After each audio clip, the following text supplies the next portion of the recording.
Hi there, this is Toda from Blues Guitar Beginner, and today we're going to be talking about blues scales, and I'm going to share with you a powerful way of approaching blues scales for the blues guitar beginner, and that's with the home arpeggio. So let's just talk about that for a second.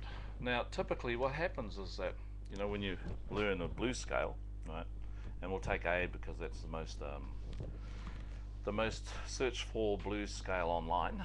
So I've got A, right, and the typical blues scale is that you're taught is this one here, right. So here is D, G, B, and E strings, and you're taught this one with A on D7 with the third finger, C on G5 with your first finger, D on G7 with your third finger, E flat on G8 with your fourth finger, E on B5 with your first finger, G on B8 with your fourth finger, and A on E5 with your first finger.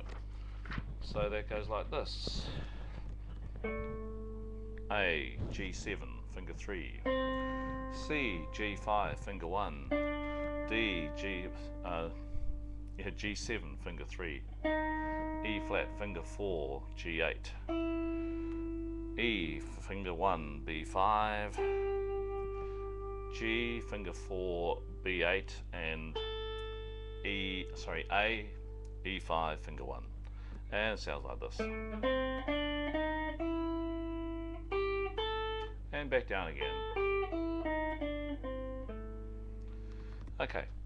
Now, typically what happens is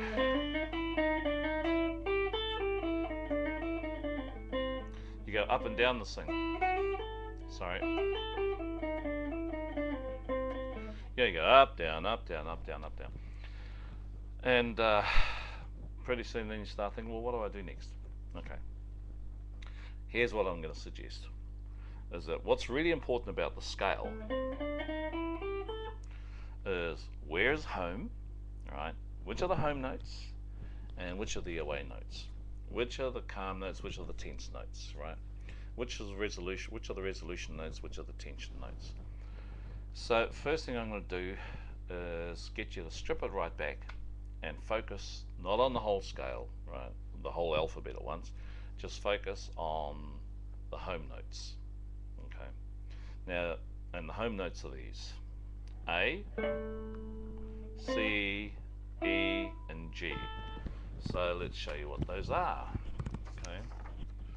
So again, A is on D7, finger 3, C is on G5, finger 1, E is on B5, finger 1, and G, sorry, that's A, I'm going to read that as an A, is E5, finger 1.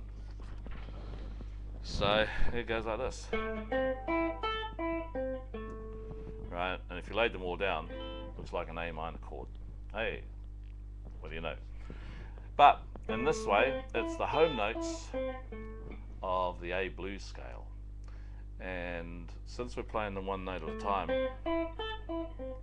I like to think of them as being the home arpeggio. Right? Home notes, home arpeggio. So we're going to go through, what I recommend is you go through and play just the home notes, just the home arpeggio with the chords. Why are we doing this? It's so that you really know where home is wherever you are in the progression.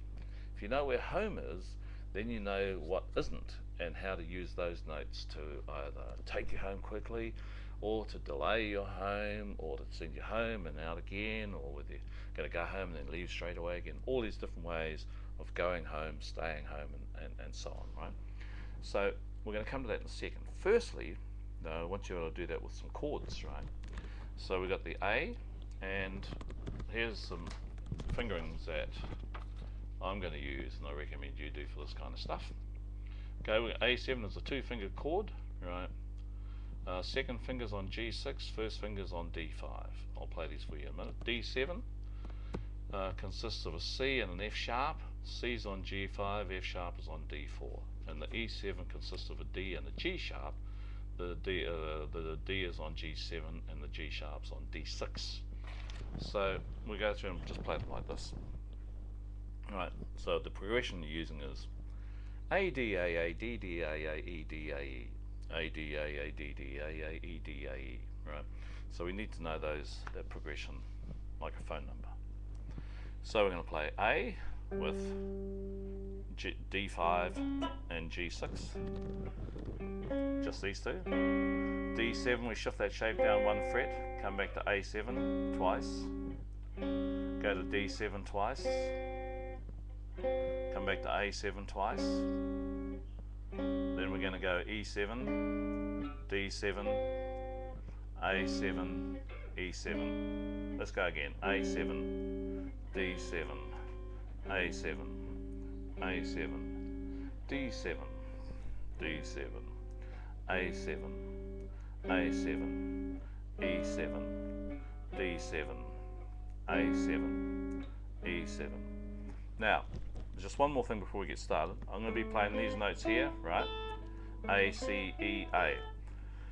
And sometimes I'll bend from a D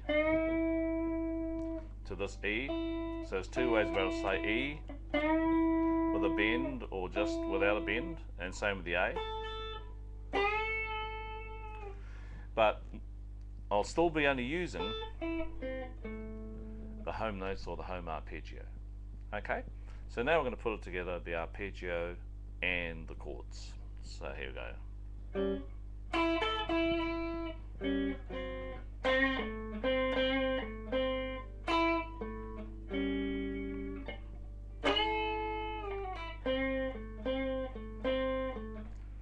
D7,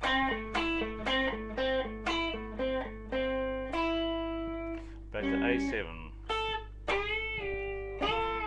E7, sorry, D7, G7, D7, A7, D7,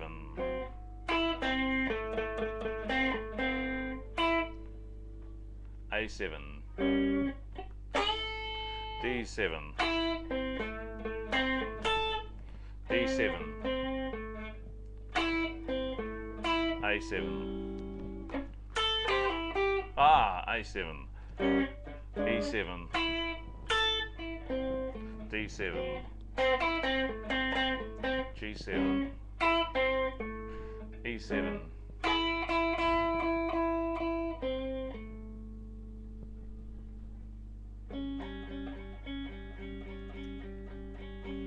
Okay, so that's the whole idea, is really using just the home notes, right?